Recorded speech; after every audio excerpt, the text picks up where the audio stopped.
for some peace of mind, but TikTok said a gator drove a Jeep through the blinds. Florida man's at it again with fireworks and a goat, and someone married a ghost in a Dollar Tree coat.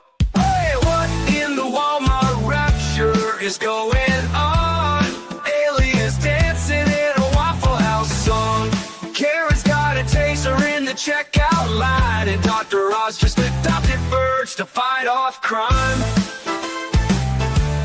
Oh, I'm just sitting here scrolling, my jaw on the floor. The internet's a circus and I can't take no more. Yeah. When it's wildin', there's a raccoon in the sink. Someone robbed a Wendy's just to steal a frosty drink. A pastor's gone viral yelling about the end is near, while folks ride hoverboards and wedding gear. Hey, what in the Walmart rapture is this mess? Florida's a movie, but it's filmed in VHS. Someone fed meth to a squirrel named Dave, and now he's in a cage just throwing rave.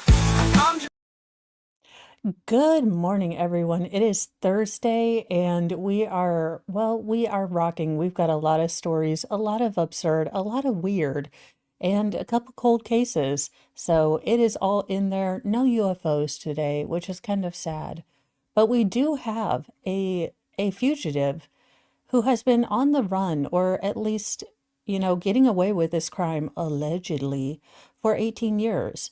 A woman who allegedly took the life of her New York City girlfriend, cutting her body into 13 pieces and taking her identity, has been arrested 18 years later. I didn't have like single white female vibes coming from this, and it's not for anything color-wise. I just didn't think, why would you steal anyone's identity?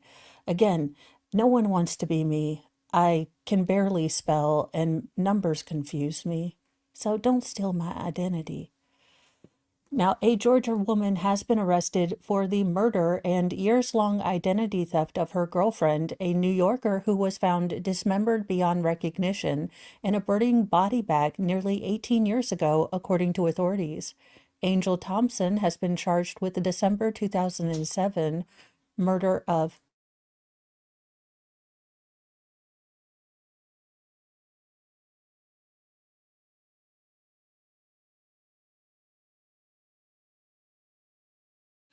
Sorry, mom duty happens.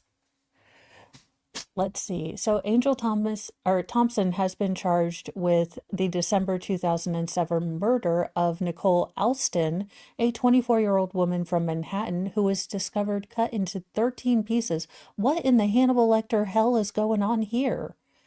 With her hands, feet, and head missing from a burning body bag that sat quietly on the side of a Georgia road in Fulton County, officials announced a press conference Wednesday. It took a true sociopath to do what happened here, Clay Bryant, an investigator with the Troup County Sheriff's Office, said. Now, missing parts of Alston's body were never located, and the condition of her remains led to the 16-year lag in her identification, according to officials. But in early 2023, the case was reviewed, and DNA evidence that matched a relative helped authorities confirm that the remains belonged to Alston, whose last known location was Manhattan.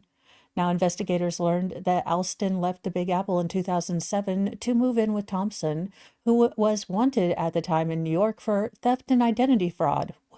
Well, I mean, if you got a pattern. That's news that was obtained by Fox 5. Now, Thompson allegedly trafficked her girlfriend before she was murdered. The two apparently had, from reports, an abusive and coercive relationship. We believe that the victim was trafficked prior to her murder. This is, classic DV, where this young lady was basically not going to allow both her lover and, I hate to say this nasty term, but her cash cow, the person that was bringing her money in, to go. Fulton County District Attorney Fannie Willis, oh, good Lord. Dear Lord, it's in Fulton County. Well, justice delayed, she said at a press conference. So this is the young lady who lost her life. Now, on the night that Alston was killed, she had already begun going on dating apps to look for other women, according to Detective John Nayoff. Now, after Alston's remains were discovered, Thompson allegedly stole her identity to collect Social Security benefits, food stamps, and Section 8 housing under her girlfriend's name for at least 8 years. She opened bank accounts, email accounts, and even swapped her photo with her picture for a driver's license in 2010. It's astounding what she was able to do and what she did for so long, Nayoff said. I've never seen something so calculated or malicious or meticulous in a long time. Now, in 2015, the Social Security Administration contacted her to confirm her identity to continue these benefits, and Thompson began then using her original identity. Now, she had collected roughly $140,000 worth of government benefits under her girlfriend's identity. In 2023, she was arrested for concealing Alston's death. And finally, on Tuesday, she was arrested and charged with her murder and 2 counts of identity theft nearly 2 years later. Now, Sylvia Austin, the mother of the victim, said she never stopped looking for her daughter after she went missing. She didn't deserve this. I wish she had never gone to Georgia. She was the life of the party. She was happy through all of her trials and struggles. She always made everything seem okay. She was always one of the people I could call to talk to. Now, Willis indicated that prosecutors will take their time with Thompson's indictment. Due to the elaborate nature of the case, now officials urge anyone with information about Thompson or the couple to reach out to Fulton County District Attorney's Office. For the love of all that is holy, for the love of Fritos, Cheetos, and, baked Lays, Fulton County, please don't drop the ball on this. Yeah, she's definitely a candidate. Good night, nurse. Just absolute redonkulonkulousness. Well, who'd have expected this other than the fact that it's a union job, and the teachers union, I am not a fan. I'm just going to say it. I am not a fan of teachers unions. I think they protect bad teachers, but I am a fan of teachers getting paid a fair wage. So again, it puts me in a weird spot. Now, this particular principal, and I did cover this case, but it got fairly political. There was sort of a mob attack on one student that left him dead. It was the famous kind of Las Vegas one, where unfortunately, the one boy who was being attacked lost his life. The principal that was, monitoring that school has been rehired. Yes, education, where you can only fail upwards. The Las Vegas School District, where a mob, fatally beat a 17-year-old classmate, has been rehired, and it's at her former school to a higher administrative position after her abrupt retirement stemming from the backlash over the deadly attack. The Clark County School District tapped Darlene Delgado to serve as school associate superintendent in July, according to KTNV, less than 2 years after a special needs student, Jonathan Lewis Jr., lost his life in that brutal attack. Again, that attack has gotten more political and more charged. I just looked at it as, what it was, a crime that happened. And you can go to other channels if you have political views about that. Not telling you what to think, just, that's how I covered it. Now, Delgado served as Rancho High School principal when the group of teens attacked Lewis Jr. in a back alley near the school in November 2023. Now, Lewis had gotten into an altercation with one of the teens over a pair of stolen headphones before it escalated.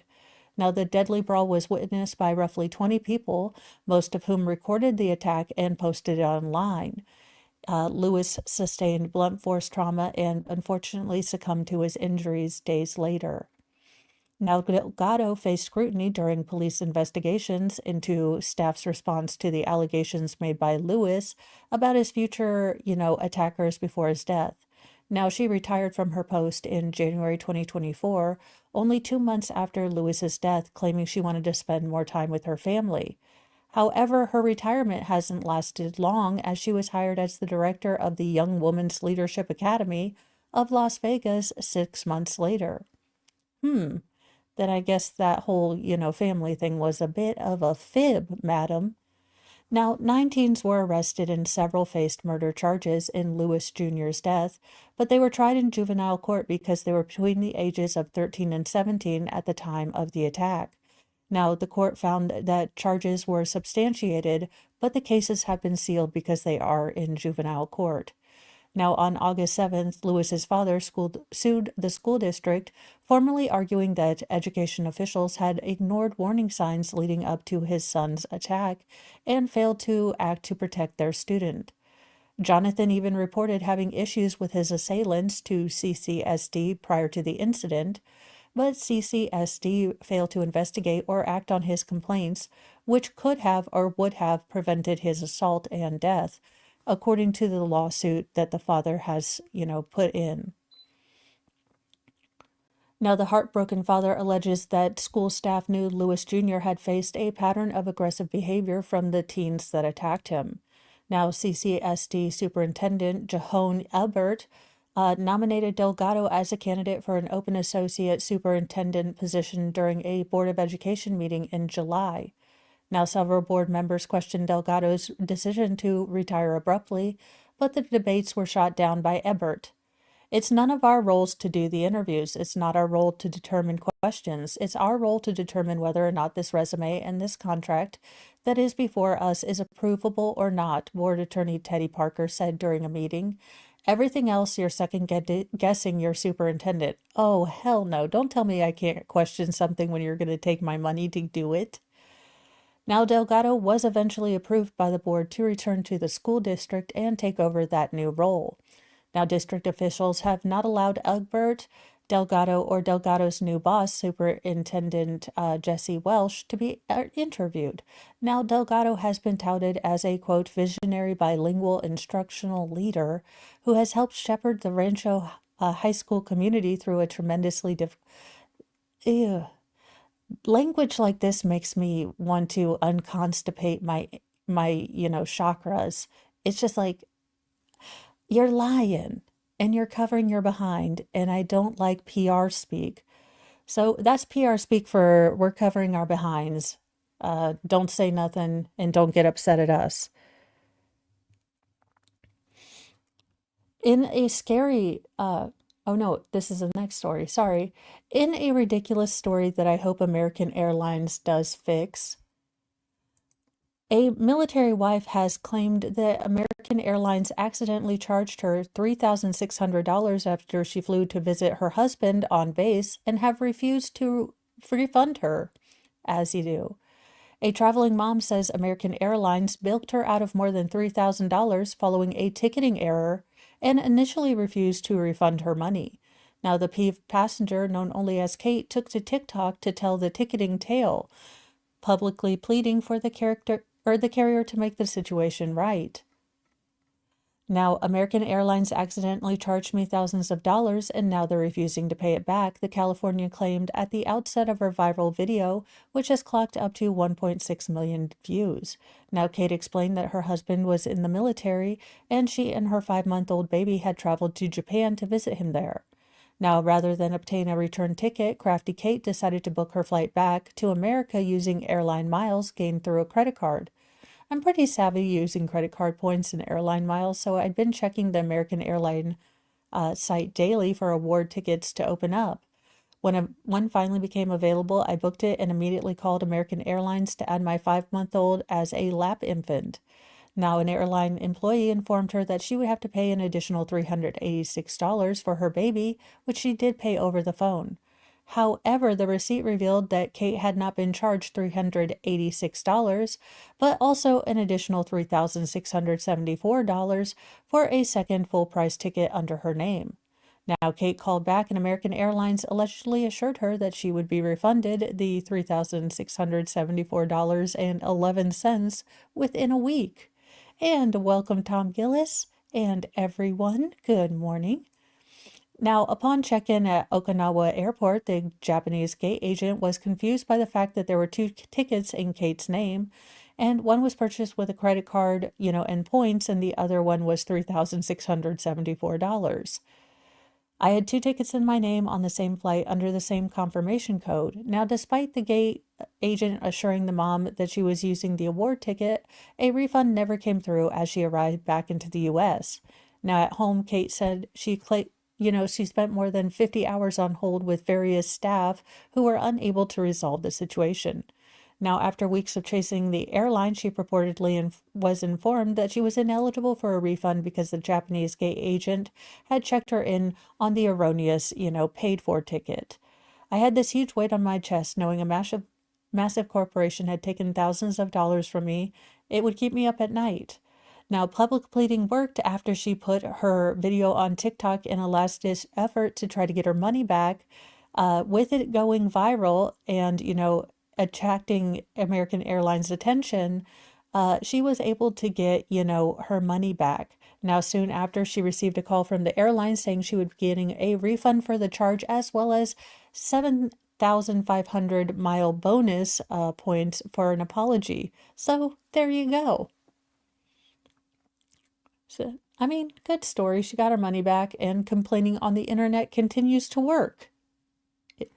And thank you, Squab Bob, for the dollar. And the Chakra Continence Fund is our new charity. Yeah, that's what I was wondering. Why not just go to your credit card and dispute the funds? I mean, but again, then you wouldn't be able to put your hot takes. And I mean, she's an attractive woman. I don't know. Complaining on the internet is fun. I mean, I'm not going to throw stones. I like it. In scary news, but it does seem like everyone is okay.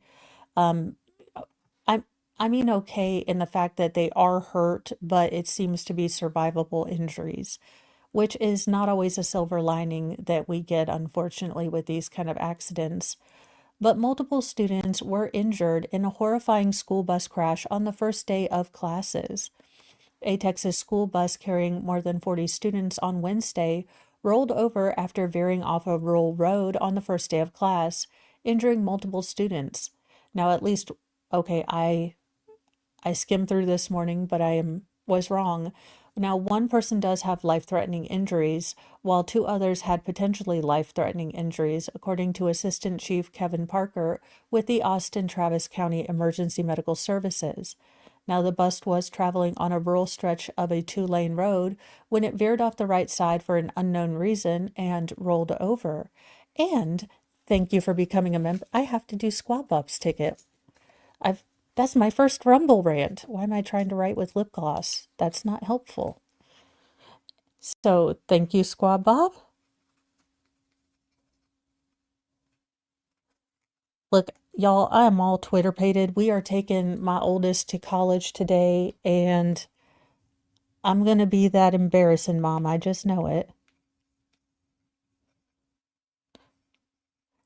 And thank you, Jim, for becoming a member at the Church of Mo. We have dark chocolate sarcasm and, well, no recorder. So honestly, the best things ever. And the recorders I speak of are the plastic audio assault weapons that are given to children when they're in the 3rd or 4th grade. I've had 6 children.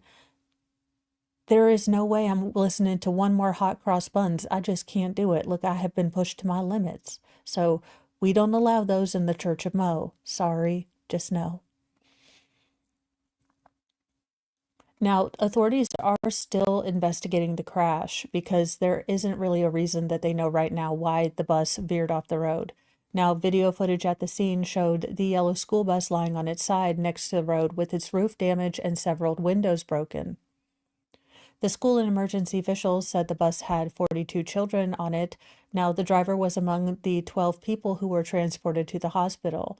Now, officials did not release information as to who had the life-threatening injuries, whether it was the students, one of the students, or the driver. So that is still information that will probably be coming out later if I see it.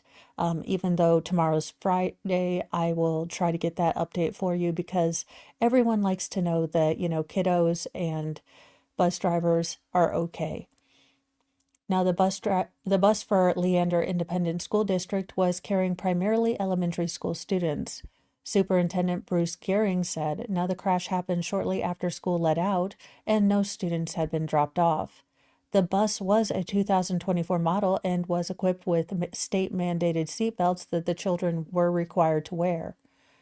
We want each of those students and their families to know that our prayers are with them, our thoughts are with them, and we will do everything in our power to support them, he said. So I'm glad that they had seatbelts. I know there's a debate. I can't remember. I think I asked as a child why seatbelts weren't required in a bus, and I can't remember the reason. Something about something or other. Who knows? In final form Jesus, because these stories, y'all, I saw these headlines and I don't know. I mean, we might need final form Jesus. Y'all just trust me. The key keep its grove, thou gloaming shrine of thirst traps, scams, and dollar signs.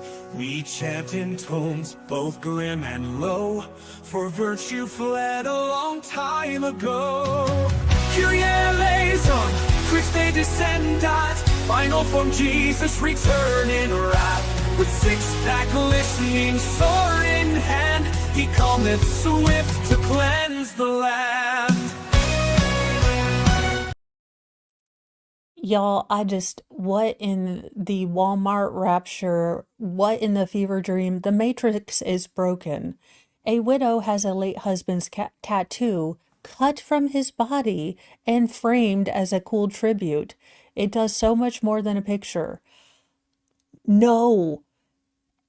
Like hashtag F that no. Like just all the no. What is wrong with people? Like, look, I get it. Grief tears you apart. It takes away the gravity in your life. But don't taxidermy your husband, okay? I mean, I don't know who needs to hear this, but if you're walking through loss, don't taxidermy your loved ones.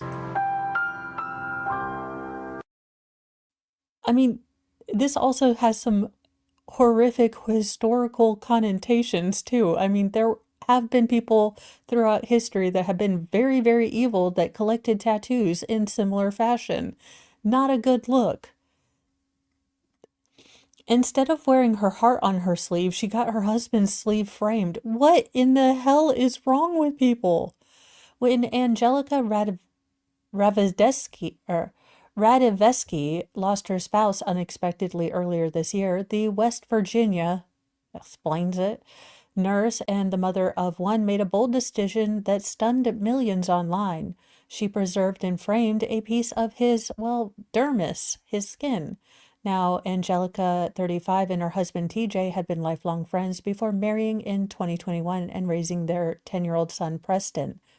And right off the bat, I want to say, losing someone you love, losing a partner, is a hell that I wish no one else would have to walk through. It is like your air is taken and the gravity is taken in your world. And I usually say however you grieve is okay for you, but I think I draw the line at like preserving tattoos. I mean, I didn't know that line was there, but I think I have done made it, okay? But again, loss sucks, and I don't wish it on anyone. Now, in March, after TJ died suddenly at the age of 55, Angelica didn't want a traditional keepsake. Instead, she wanted to frame her husband's sleeve to show off her son's favorite tattoo. I knew we were going to do this because we had talked about it before, Angelica said in a now viral TikTok video. Of the more than 70 tats that TJ had inked all over his body, they chose to preserve his Pittsburgh Steelers helmet design, complete with skull imagery, and finished off his beloved team's black and gold colors. It was his first sleeve tattoo and a favorite of his and their sons. Preston was the one who ultimately made the final call. "This is Dad," he told his mother. Again, look, part of me is trying to be like, they're grieving, it's okay. But the other part of me, the bigger part of me is like, this is not okay. This is not okay. Now, after the funeral, Angelica used a marker to outline exactly which tattoo they wanted to preserve on his right arm. The mortician then, did all the things that you have to do to get it off and put it in a special preservation kit. Preservation? People are doing this all over the Americas? Okay, y'all, like, for cereal, and I am not joking because I am too irreverent for the freaking rapture right now, but this will bring on final form Jesus, okay? Now, apparently, there is a company in Ohio, if you would like to do this for yourself as a little home DIY, that is called Save My Ink Forever, and they sent it off before TJ was cremated. Now, the preservation process takes about 90 days, and when the company, was done, it returned a frame tattoo encased in glass and set within a dark wooden frame.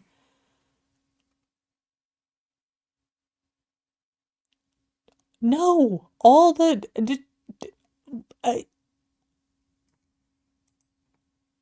I, I got nothing. Y'all, I got nothing. And I don't want YouTube to get mad at me because I'm basically showing taxidermy human. So I'm not going to stay on that photo. Again, grief sucks, but I just don't know what to make of this. So come at me in the comments. Like, y'all, no idea. When he handed it to us, I was shocked, Angelica told People, and it was a good shock. So many things you don't know you were missing instantly felt better. Now, the tattoo still held TJ's original skin texture, like the fine details of his wrinkles and even stray hairs. This isn't a replica. You can see his hair, his wrinkles, and the ink I kissed goodnight. Thank you, JKD Buck. Holy fazolies, I I am so rarely speechless in this one is confusing to me, y'all. I try to usually go with live and let live, but I think I'm a solid no on this. And usually I'm not a solid no. I live in gray and shades of gray, but this I think might be a solid hell no for me. Just for me. I mean, if you want to taxidermy your loved ones, the companies in Ohio, but no, please don't. Or at least if you do this, warn me when like, if you happen to have like grandma's, tattoo on the wall, perhaps warn a person because I'm going to be irritated if I learn about that.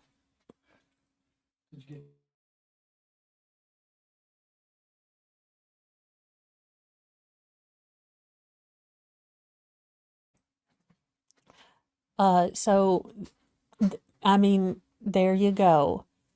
Now, Angelica said her son, her and her son say that the piece does give them a profound physical and emotional connection.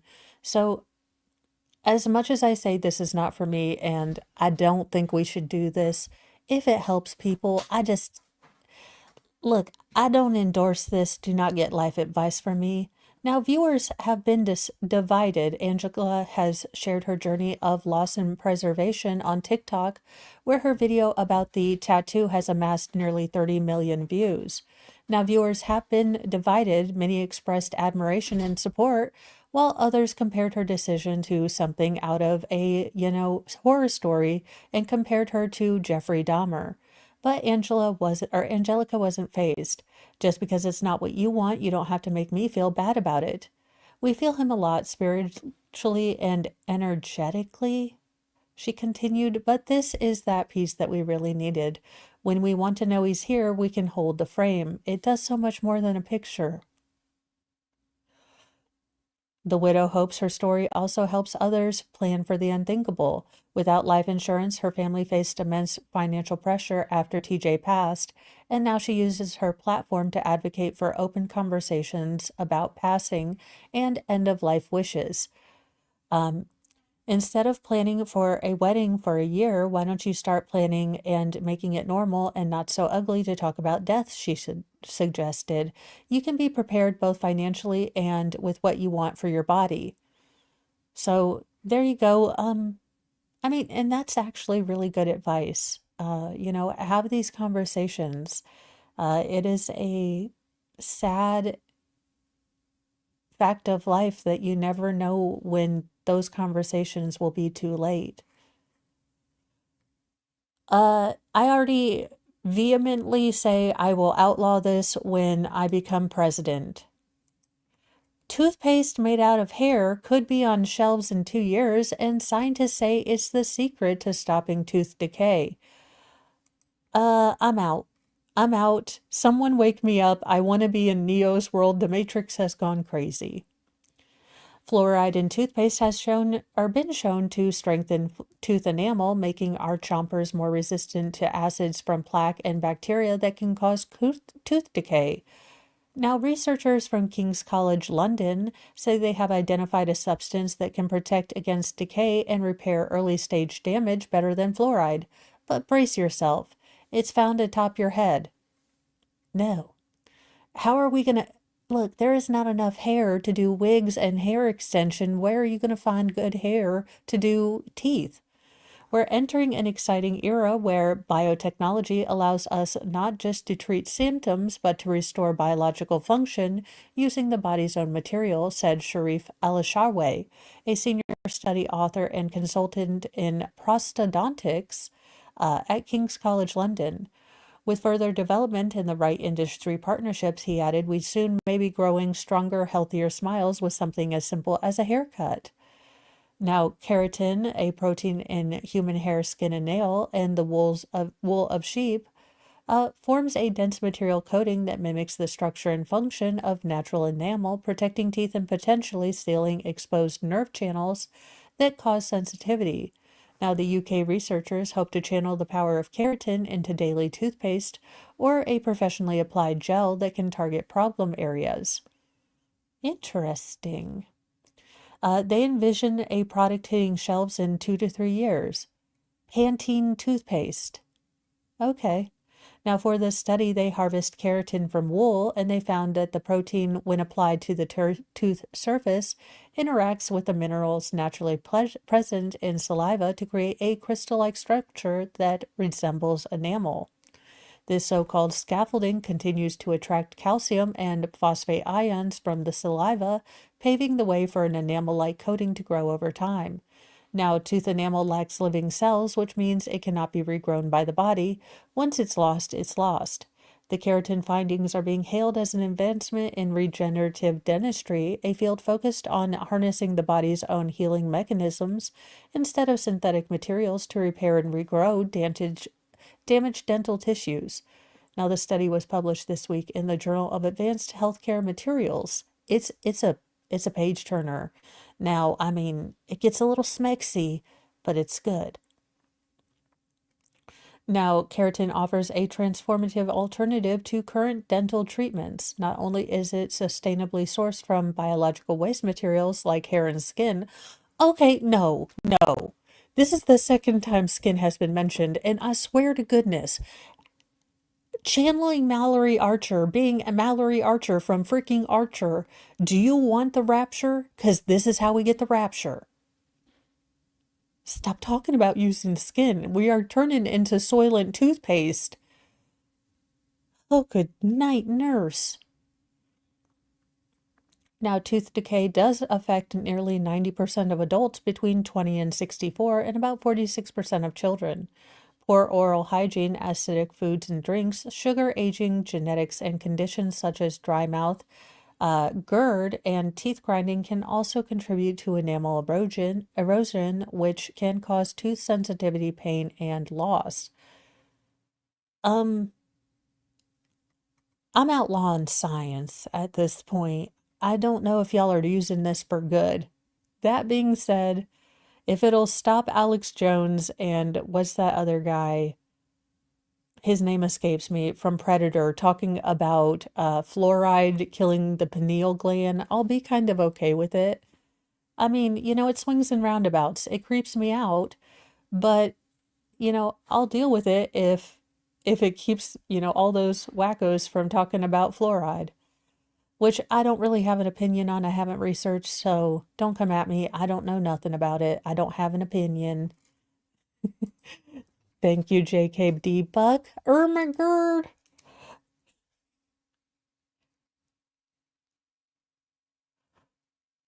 Oh, thank you so much. All right, for this next story, and well, justice finds a way. I know we aren't really shocked about this, but U.S. fugitive Nicholas Rossi, accused of faking his own death to avoid SA charges, has been found guilty of his SA in Utah, and he's been found to be the person they were looking for.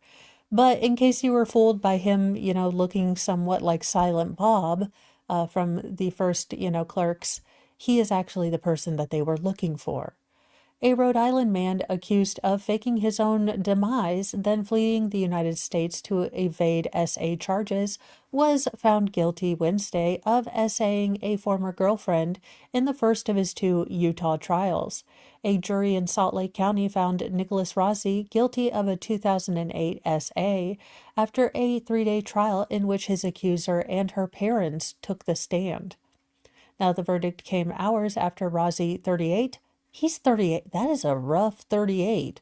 I mean, I guess if you pretend that you're dying, you have to. Yeah. Somewhat, you know what? He learned about Mr. Kipling's cakes. To be fair, I'd look like Viola, the round blueberry chick, if I lived in the UK, because Bakewell tarts, Battenberg, and angel slices, I'm gone. Like, no self-control. Oh, and also Maltesers. Now, he will be sentenced in the case on October 20th and is set to stand trial in September for another SA that is in Utah County. Now, an obituary published online claimed that Rossi had passed away on February 29th, 2020, of late-stage non-Hodgkin's lymphoma. But the police in his home state of Rhode Island, along with his former lawyer and former foster family, cast doubt on whether or not he was actually dead. Now, he was arrested in Scotland the following year while receiving treatment for the coof after hospital staff in Glasgow recognized his distinctive tattoos from an Interpol notice. Also, look at them Manson lamps. I mean, dude, seriously, possibly don't look the stereotype. Now, he was extradited to Utah in January 2024 after losing an appeal of extradition, which he claimed he was an Irish orphan named after Arthur Knight, who was being framed. Well, I mean, at least he had his own headcanon. Gotta love it. I mean, who doesn't have their own headcanon? Well, Lord Chippy is just gonna be off the chain today, y'all. We have some wild and crazy going on with Lord Chippy. So buckle up, y'all. It's gonna get a little wild in here. They're our skin, they steal our grace. These monsters wear a human face. No gavel, no badge, no throne, no crown can stop Lord Chippy from burning them down. Justice ain't fast, justice ain't clean. It's a long, sharp road through the in-between. So raise your fists and light your flames. Chippy's coming and he don't play games.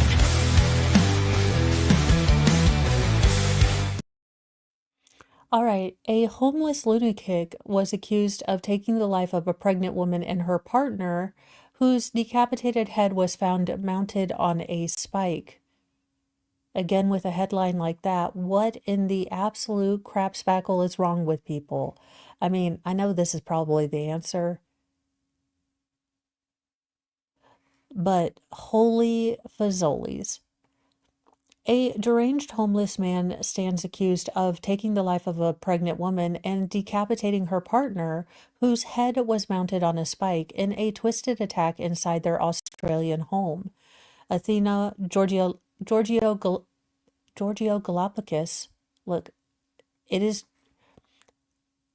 I am butchering this name. It is not my fault. I graduated before No Child Left Behind. But Giorgio Polis, 39, and Andrew Gunn, 50, were found dead Monday night inside their Melbourne home, which was graffitied with the phrases "karma is not a menu," "betrayal," "enough is enough," among others, in what police believe was a targeted, attack, according to locals.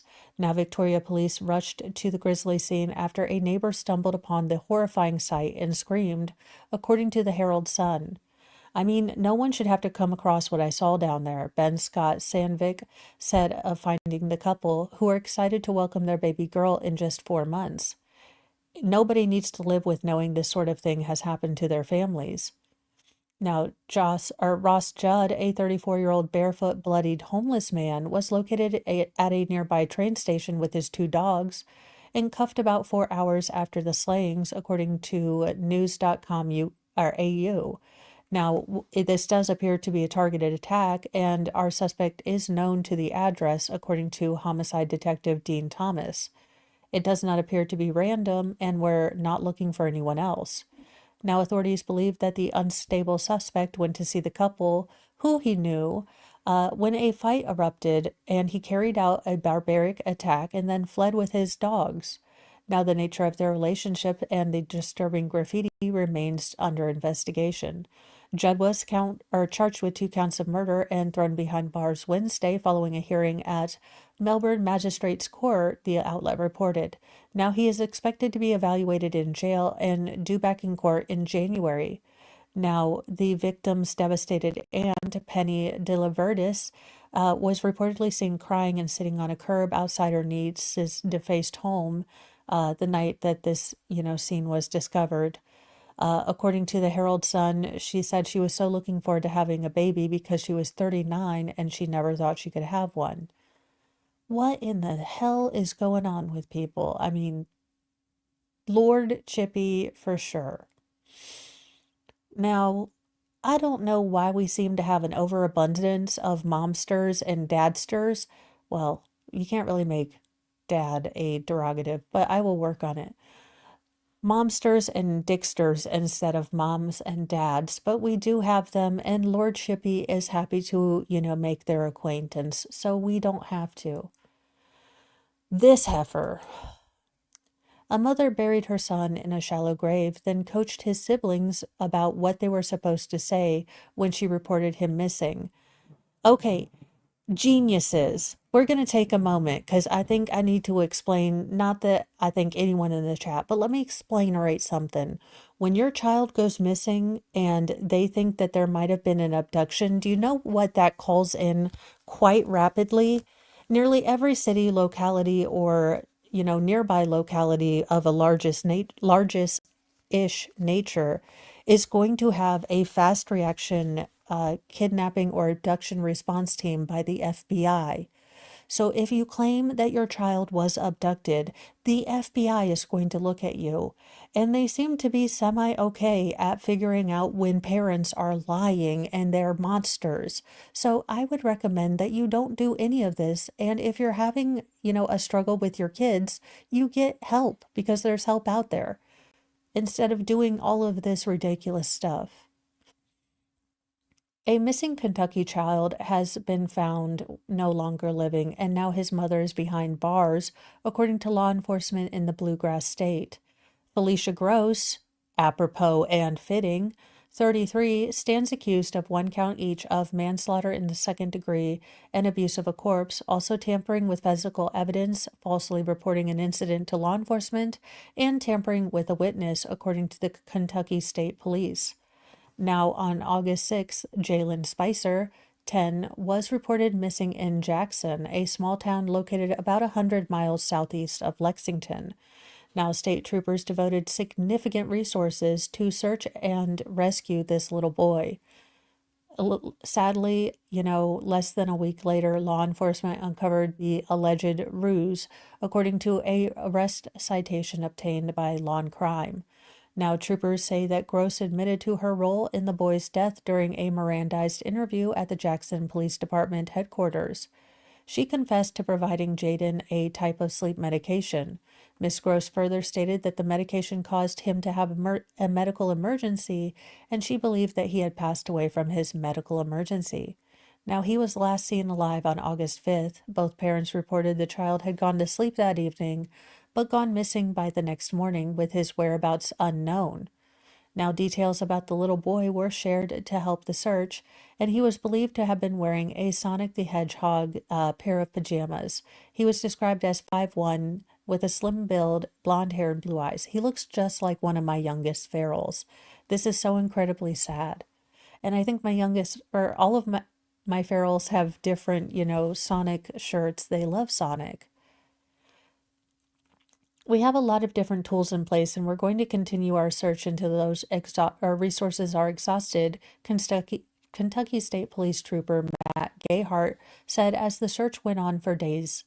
Now, during a press conference on Tuesday night, Gayhart said that the boys' remains were discovered at around 3 p.m. earlier that same day, buried in a shallow grave amid a wooded area on Canoe Road in Jackson, according to reports, from ABC and CBS affiliates in that locality. Now, the mother's alleged confession led to the discovery roughly 19 miles southwest of the family's home on Panbull Branch Drive. Now, Miss Gross further stated in the interview that she had transported his body to a wooded area on Canoe Road near the mouth of Joe Little Fork.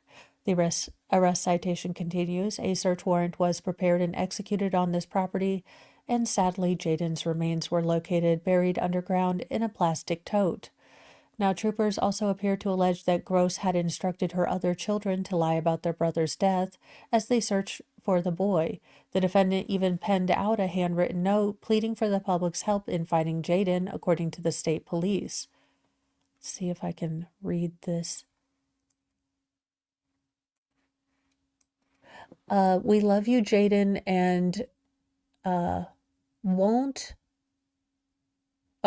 him safe and at home. Please, if anyone see my son, Jaden Spicer, please report it to the Jackson Police Department. Thank you. We love him very much. Please do the right thing. Call the police. Please pray for us spelled USE, and my son Jaden. Thank you. Now, I'm dyslexic. But you see my son. Again, she also graduated before No Child Left Behind, apparently. Now, two of Jaden's siblings were interviewed at the care cottage in Hazard several days prior to this confession, the citation goes on, referring to a child advocacy center. Now, Miss Gross admitted to coaching the siblings into what they were supposed to say during the interview. Now, last week, Jaden's aunt publicly questioned the narrative. He's a good boy, very sweet and loving. He is very hyperactive. He likes to be on the go 24/7, one of his aunts told a local news station. He does not like insects or the dark.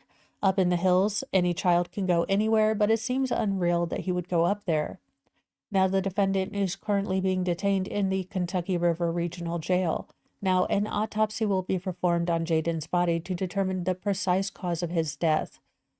And you guys brace yourself, because I foresee that this is going to be much more brutal than she's alleging with the sleeping stuff. I imagine that more is going to come out on this story as to what they found. And sadly, heartbreakingly, I think it's going to get worse. I don't think... It's a weird thing to hope for, that this was, somewhat of a, he passed in his sleep, but it simply doesn't fit the pattern, and I do worry that we're going to find out worse things. Now, while this isn't the outcome we hoped for, we certainly are grateful we are able to bring him out of the woods. Commonwealth Attorney Miranda King said during a press conference, according to Lexington-based ABC affiliate, WTVQ. I would like to assure the public that now, thanks to these guys, Jaden is in good hands and we're going to take care of him. Yes, I hope. It seems like they're giving him the dignity that his parents sadly didn't even give him. So, thank you, first responders, for giving people the dignity that, sometimes is stolen from them in their final moments. Doggone it, these people just make me want to, again, center of the sun. I have no issue with it. Excuse me. I love it when you're in that part of summer where you're like, am I getting a cold, or is pollen killing me now? Is it early allergies? This is always a fun part, of the year.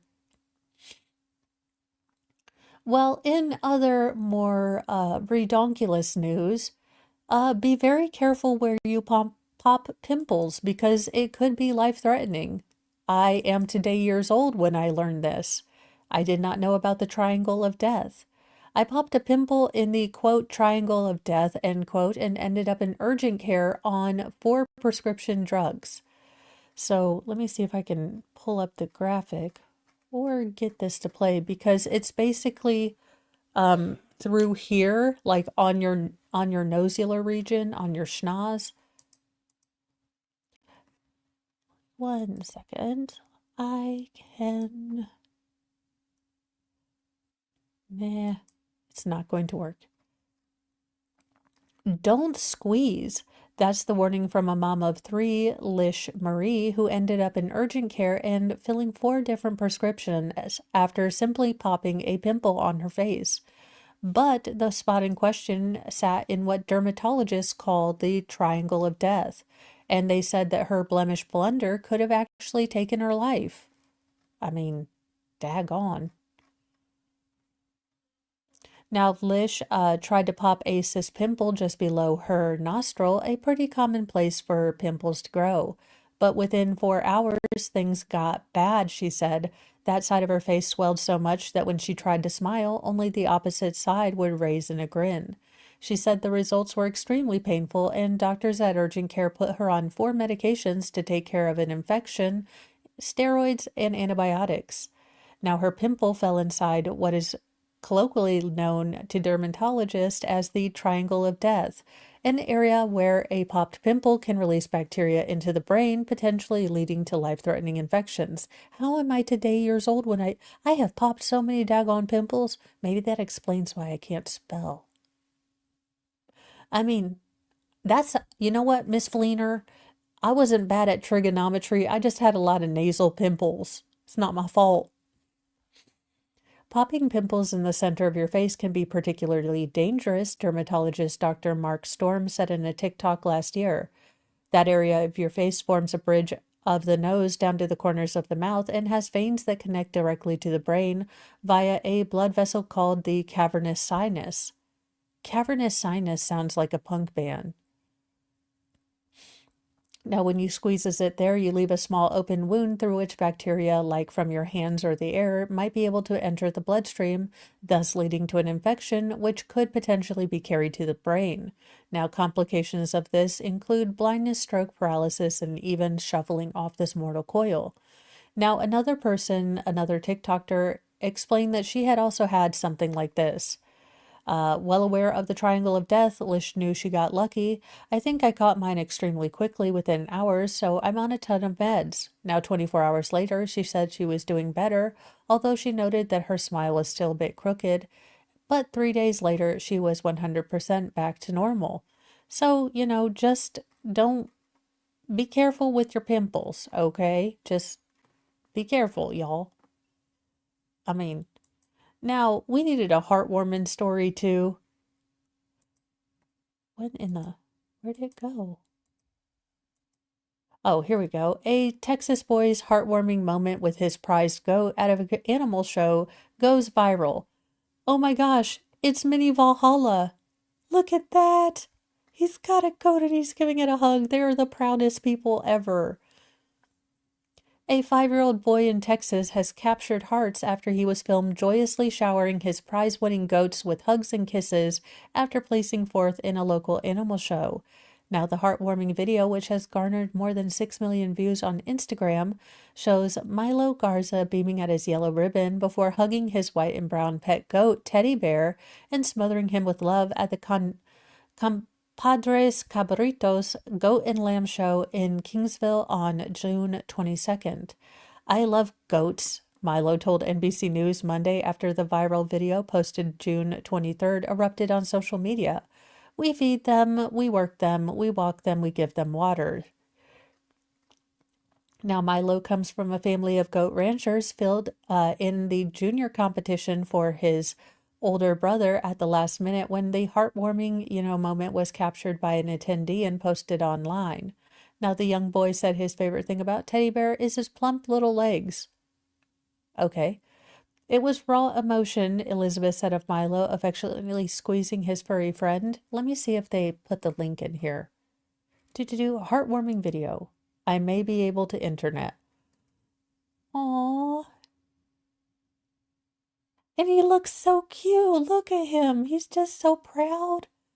Aw, they did a good job.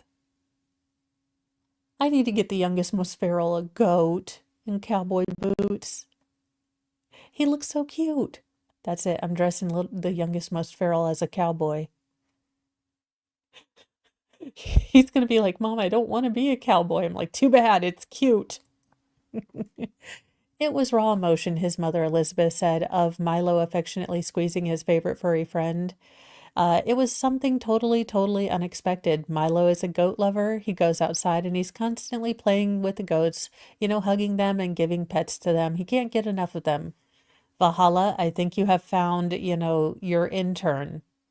I was going to suggest mine, but mine is more of a demolition expert. So if you need anything demolished, I have a guy for you.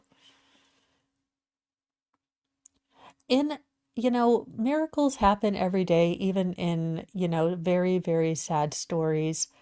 But this one, does have a silver lining. A baby girl was able to survive a truck plunge into a 50-foot ravine thanks to her mother's final act of, cocooning her in pillows and blankets. A baby girl is lucky to be alive following a deadly car crash in Thailand. Now, footage obtained by the Associated Press showed that there was a tense late-night rescue with first responders racing to free the girl, thought to be about 1 year old, from the overturned vehicle that had plummeted nearly 50 feet into a ravine in the Chiang Mai province, according to local media outlet Bangkok Post. Now, the crash took place on Saturday, August 9th. Rescue teams arrived at the scene at about 9 p.m. and found that the truck had landed upside down, with its roof striking a rock directly upon impact, according to the outlet. Now, sadly, they found that the other passengers in the vehicle had been thrown. Now, the rescue team said that the mother passed away on the scene. The father was conscious and able to speak and alerted first responders to the young daughter that was still trapped in the car. Now, the outlet showed just how challenging the rescue was, as first responders had to deal with the elements, including a cover of darkness and a stream that ran just below the overturned truck. They also had a narrow space to work with in order to reach and get the girl out safely. One first responder could be seen sticking his head under the car to talk and calm the girl, as two others could be seen moving around the car in order to figure out how best to rescue her. Now, eventually, one of the rescuers could be seen gently taking her out of the truck window as nearby first responders, cheered. Now, the first responder who held the child appeared to have a tough time getting out of the stream and mud, while other rescuers could be seen moving to help him and get the child out of the area in the end of the video. Now, rescuers noted that the child was found in her car seat inside the truck, wrapped in blankets and surrounded by pillows, which her mother arranged to protect her, according to the Associated Press. Now, the extra pillows and blankets seem to have worked as makeshift airbags, helping to cushion the child after the vehicle had plummeted. So, again, moms will do anything to protect their kids. This no-brainer. And for every mom, like every momster like Shanda, there are thousands of moms who would do this exact thing. So don't get too black-pilled. Well, you know what? We're not going to get too black-pilled today. Kitten butt. When the world feels like a dumpster dive and humans forget how to thrive, take a break, just you and me, with a puppy and kitten, wild and free. Paws and purrs, let's drift away to a land where tails wag and play. No more noise, just gentle muse in our furry four-legged cruise.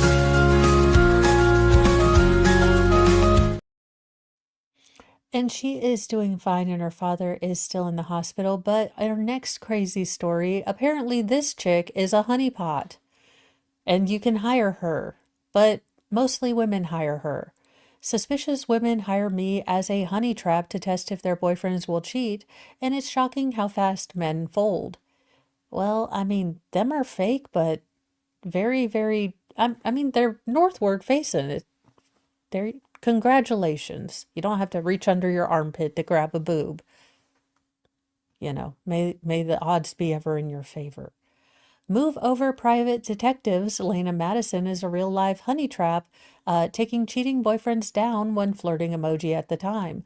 Now, the influencer whose $150,000 online funded curves have turned heads have now cashed in by helping women catch boyfriends cheating. With 76,000 followers across social media, she's become a go-to for girlfriends who want receipts. If they slide into my inbox and ask me to flirt with their boyfriend to find out if he cheats, spoiler alert, a lot of them will. I didn't plan on becoming a real life honey trap, but once a few girls online saw that what I look like and what I do for work, they realized I was the ultimate temptation. Okay, ego much? I mean, yes, you're a beautiful, attractive woman, but ma'am, feet in pictures? Ugh. Now she continued, if your man resists my advances, he's solid. And if not, well, then you've got your answer. I'm not here ruining relationships. I'm just giving women receipts.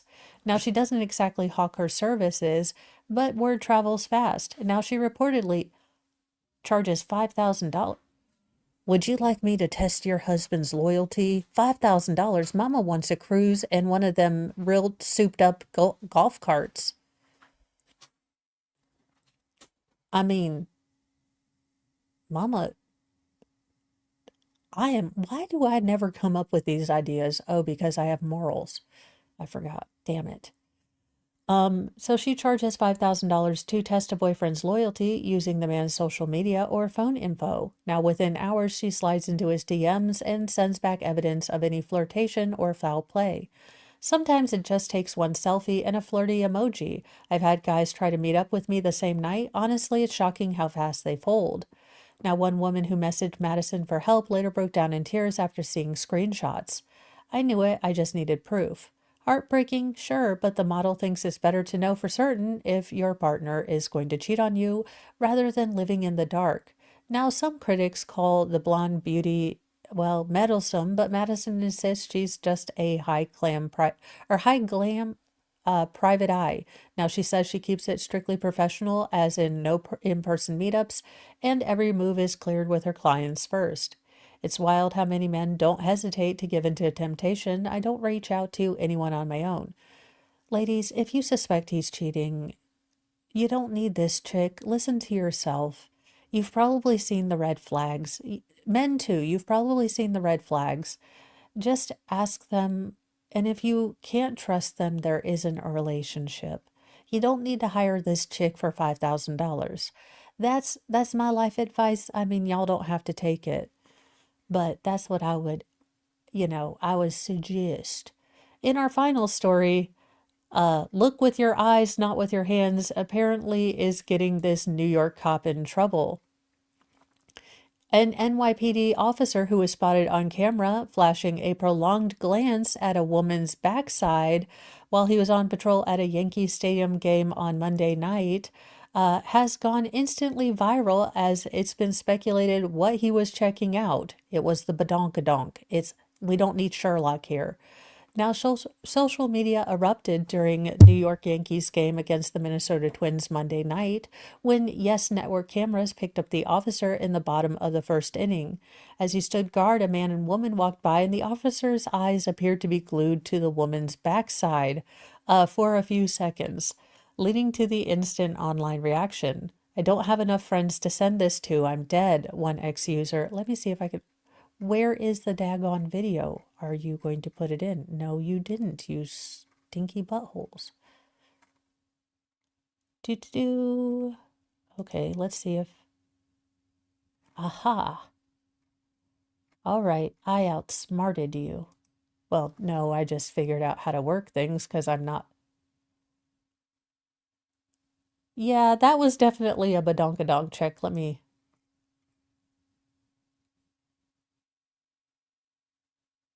Oh, don't do that with your tongue. Yeah, that was a badonkadonk pursuit.